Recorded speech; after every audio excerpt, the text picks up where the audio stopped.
Of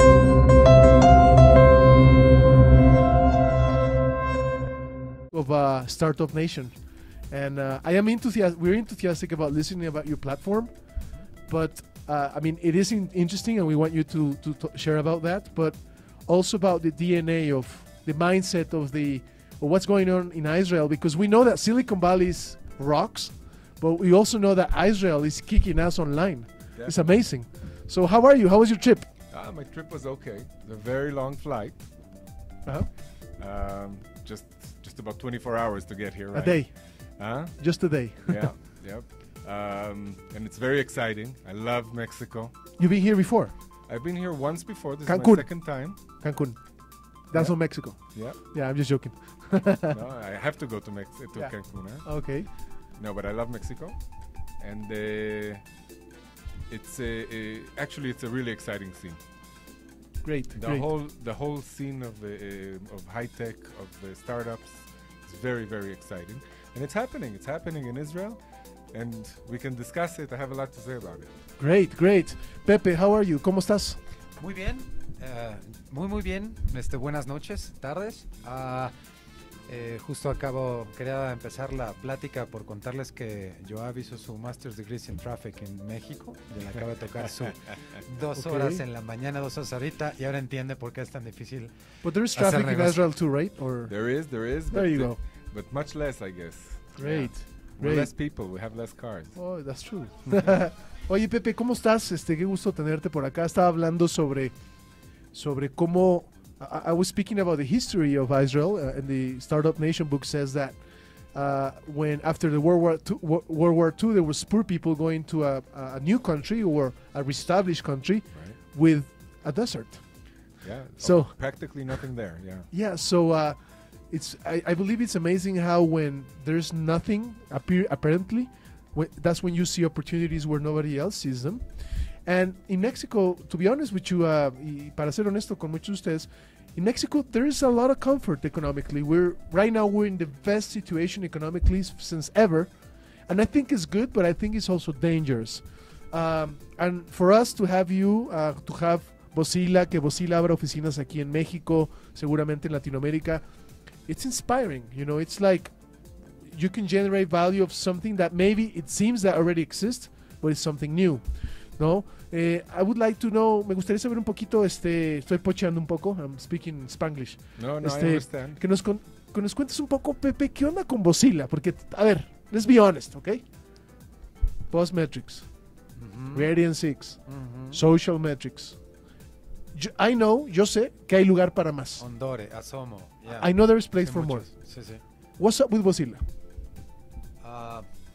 Primero que nada, algo que es Vocila y que no es Vocila al mismo tiempo es únicamente una empresa de monitoreo. No solamente es monitoreo. No, somos una empresa con metodología ávida de profesionales de la investigación que tienen como método de research investigar qué está pasando allá afuera en la web. Tenemos herramientas que se enfocan más bien en tratar de encontrar insights de lo que la gente discute, pero no solamente como una manera de extraer la data, como una fuente cruda, sino el agregarle valor a través de un equipo de profesionales que toman esta data, la cultivan, la cosechan, la preparan y trabajamos más en dar reportes customizados para los clientes. ¿Gente y tecnología? Gente y tecnología. No solo tecnología. No solo tecnología. También la gente es tecnología, ¿no? Así lo es. Sí. Always. Yeah, Yoav, what's up with the DNA of Vocila? The question may be a little bit aggressive, but perhaps we see Google buying by wildfire, and we see a lot of Body Media got bought by Salesforce. Oh, I don't remember. No, Salesforce is Radiant 6. There you go. Sorry, I'm sorry for my ignorance. Yeah. But it seems that there's a lot of social media companies, and it may seem that it's enough, but we in the industry, we know that there's not enough. We still need more. Well, there's never enough, and I think it's all a matter of evolution, because let me tell you a bit of history, right? You said Buzzmetrics. And Buzzmetrics is an interesting story because it actually all started with an Israeli startup. Oh, really? Yeah. I didn't know that. Just about 7.5 years ago, an Israeli startup called Trendum came up with the idea that there is an upcoming conversation on the web, and somebody has to try to extract that information. And they developed a technology, Trendum. Nielsen stepped up and did a joint merger, and they bought Trendum together with another company that was called Buzzmetrics that had to do more with extracting news information. And they created Buzzmetrics, and that went on to be Nielsen Online, and then today they're already in their fourth stage, and in cooperation with not only Nielsen, but in cooperation with McKinsey. They have NM Insight, which is a really exciting company as well. And that is and that's something to be said about evolution, because now we know that information is important, but insight is king. And people need information, but what they really need is to understand something. You said something that I should tweet, but I need to give you the credit. So people need information, but when you say insight, do you mean the interpretation? Yeah, I mean, not only. I think the interpretation is even a mediary stage there.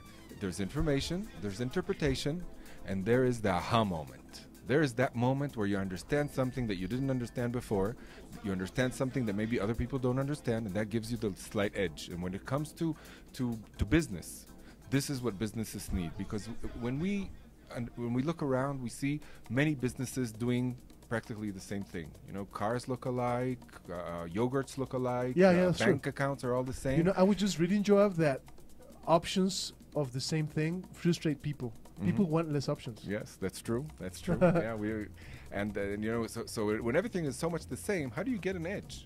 What do you do to get an edge? And you get an edge when you understand something a little better. And that something can be something in the product. It could be something in service. It could be something in material. It could be in any aspect of the business. But you just need to know where to find that little piece of insight. Now, for that edge, you have to have an attitude of perception, of being open to new things. Let me share something with you on the audience. Last week, I was with a publisher regarding a technology for publishers. And the great satisfaction that I felt when he told me, you know, that what you're presenting me is exactly what I need. He was like, oh, yes. I was like, yes. Okay, thank you for telling me, you know. But there's a specific DNA in that type of people and in that type of companies.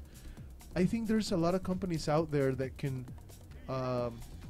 take for granted things and believe that everything is like forecastable, right? Yeah. So this edge that you're speaking about, how does Bozilla manage that, and how does Bozilla give that to the clients and companies? Well, first of all, because that's what we're about. We're aiming everything we do at that little piece of insight. And you know, when you talk to me about as an Israeli, coming from an Israeli startup, it would be really natural for us to be discussing technology. And maybe the first thing I can say about us is that for us, technology is a means and not an end. We think that we should use technology, we should develop technology, but on the other side, we should develop research methodologies that can, and jointly, these two can bring us the power to extract that piece of insight. And you know, the willingness to give up the hegemony of technology is something that requires a bit of self-constraint, you know, because for us it's the easiest to go to technology, right? We love technology, we love developing it, it's the new stuff, and when you have to put people to work, and it's hard, and sometimes it's Sisyphic, but that brings the end result. And one more thing about that, it's not because we really want to be doing things manually. It's because we know that by doing things manually, that's the only way we can learn what we can develop. Wow. What kind of technology can solve problems that people are doing today. And that's the way to go about it. And I think that's, at least in our eyes, that's the way we think differently. And we will use any means within our disposal to reach that end. I like that. That's really interesting because I mean, I'm a techie guy, and at times I find myself more excited about the technology than people, and I have to pull back myself, you know. And there's like I don't know, like like a trend in this industry where, since it's internet, you want everything fast and cheap and quick and just like easy doing and understandable. And you said something. Technology is not the end; it's a means. Yep. It's a tool to obtain something, but it's Right. not the goal. Absolutely, absolutely. That's And you know, if you look around, I think, of course, I'm not the first one saying it, right? But if you look around at all the successful technological innovations that changed our world, you would see that they all stem from real human needs. You Yes. know, the Yes. Facebook, the need to connect, Twitter, the need to express. You can look at each and every one of these innovations and say where that stemmed from, and they all have truth in them. So what's the legacy of Mozilla? The legacy of Mozilla. Sorry, that's a Tron. I saw that in Tron. Yeah, Sorry, definitely. it's a geeky thing. Yeah. Well, you know, for me, it's a humbling experience. So to talk to say a legacy about Mozilla is still a little big for me. We're a small company. Yeah. We're just expanding around the world. But I think that if we are able to bring to the world, to the business world, the means with which the marketing person can have insight on demand, that is a real change. Marketing people nowadays have it hard. They have it difficult. I was a VP marketing for a large company, as large as they come in Israel, right? They're Yeah. smaller than here. There's But- such thing as small company. Yeah.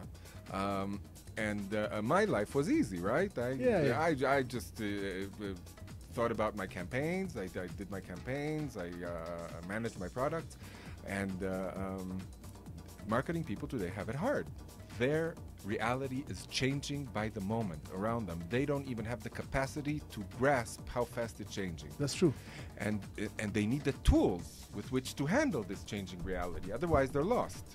And one of the things they have to be able to do is to understand their surroundings fast, now, profoundly. Timing. And in order to give them that, we are bringing what we're doing. We have on our side the fact that there is a conversation. People are actually saying what they think on their own all the time. We just have to listen. And that's the flour of which we make our dough. Great. You know, we were a while ago. We were at the IAB event, IAB Connector. I had the opportunity of interviewing Jeffrey Haslett, the CEO of eMarketeer, and I was telling him, you know, what happens with marketing people, because it's hard to see a marketing guy giving himself a quiet time to analyze things. They're more like everything seems to be urgent. And as you may know, when everything is urgent, nothing really cares or matters. Sure. So I love the two things you said, the edge factor and the human factor. And one of the things that regarding what Mozilla comes from, and as I told you, it's a great inspiration for us to have you here because of the history of digital in Israel is amazing, you know. And I haven't read the entire book of Startup Nation. I reviewed it a little bit before you arrived. Yeah. But what's up with discipline? You know, I know I'm talented. I mean, I wouldn't dare to say I'm very talented or not, but in I'm Latin very humble. no, man. No, you're never you're humble enough. But what I'm saying is, there's in Latin America, there's very talented people. Very. Well, thank you. Yes. Yeah, but you don't look Mexican. But the thing is, I was reading something really interesting that Israel, since you all have to do military school. Military, not military All right. school. No, you need to do military. Yeah. Discipline is like part of DNA, startup and companies and lifestyle. My dad is was a military as well, and the guy he's more fit than me, you know, and he's so disciplined. So that's my dad has imposed that legacy in my life, you know, discipline. I'm not a soldier. I've never been a soldier, but when I see my dad so fit and organized and everything integrally in order, it's a benchmark for me. What's up with you guys? Because I think that's a great opportunity from you to the world. I think so. I think discipline is something that we get because we do army, right? But I don't think that's the main motivation behind what's happening in the Israeli startup scene. I think the main motivation can be one of two. It could be either the need for survival. Okay, we're living in a small country in the Middle East. We're surrounded by countries who are not necessarily our friends. Yeah. And That's very nicely put. That's very nice. we would. I wish them to be right, and in some cases they are. We have peace with Egypt. We have peace with Jordan. The need to survive is a major part of who we are. In this country, we have almost no natural resources. Nothing. We don't have gold. We don't have diamonds. We don't have. We hardly have water. Okay. So everything we have is right here in our heads. wow. That's the asset. And if you don't put that into work, you really have nothing. And then it's not that you don't have nothing and you'll just be there. Yeah, you don't have nothing and you won't be. Yeah. There will be no country. Wow. So it's that. I think it's that intense. And so that was one option. The other option is maybe a little funnier, is the complex of inferiority. Okay. Because we're provincial. We're out there. We're not part of the central world. We're not these big countries. We're not Europe. We're not the States. We're not Latin America. We're this little button there. Pepe was there recently, and I told him that in order to cross Israel at its widest part, it'll take you 2 hours. Wow. Small. Yeah, it is. From sea to border, 2 hours. How It's many nothing. people? How What? many people? 7 million people. Whoa, man. Right. In this city, Right, there's it's 28, 30 million. 28, right? So it's 25% of the population of Mexico City and the whole country. Wow. Okay, so Yeah. it's very, very small. So these two are really big motivations to express yourself, and not only to express yourself internationally, to take it out there, to bring it out, to So you got to send out- think global. Yeah, globally. definitely, and you got to think globally also from an economic point of view, because if you want to sell, it's not enough to sell to 7 million people. You got to sell to the world. Wow. That's so cool. Hey, I just want to correct something. I said that Jeffrey Hesley was the CEO of eMarketeer, and it's not him. I messed up the names. It's Jeff Ramsey. No, it's nice that you have people correcting you. Yeah, well, yeah, he's my partner. Thank you, Efraim. Let me just add something of what Yoav just said. Well, I got a chance of being down in Israel. The first thing I said, Yoav, at the minute I arrived, is that they do so much with so little, and then it gives me kind of a shame sometimes, because I look into myself and I look at that a lot of people that we know and we to get a hold in our management sessions, to being a chance of discuss with, that we give so many things for granted, then we don't decide to get things done. We leave some things for tomorrow, and these guys live like there's no tomorrow, and it's a way of life, and it's something I would deeply was so interested in learning about them, because in Mexico, I told you that the main sport in Mexico is complaining. So basically we could complain. And I told you that we do the same, right? Yes, Yeah. of course, we all do. There's Mexicans in Israel. Yeah. But still, Israel, yeah. the thing is that I think we've been punished by ourselves and by the government by always lending a hand, but Yeah, whatever commodity. we need, Commodity. we have a lot of commodities, and usually you see a lot of people complaining that I don't have a work, but they don't even go there and look for one. Yeah. So I was really amazed that they do so much with so little. Then I started getting my things together and saying, everybody can, let's get it on, let's get it over with, let's let's wake get up. it done. Yeah, Yeah. let's get things done. That's But I agree with what you said before, that there's danger in comfort, because and from what I explained before, this is very evident, because imagine a country that is driven by survival. Yeah. What happens if we get comfortable? You die, man. Exactly. Well, That's a shark stopping to swim, right? Yeah, that's true. we have to have a cut. Tenemos que irnos un corte. Está súper interesante la plática. Pregúntanos, participa. Saludos a toda la gente que nos está escuchando a nivel mundial, en Holanda, Francia, México, Venezuela. Esto es Neurona Digital. Saludos a Nicaragua. Nicaragua. ¿Nicaragua? ¿Ah, sí? Sí, seguro alguien de Nicaragua ahí. Ah, bueno, seguramente. Esto es Neurona Digital, Internet Rocks.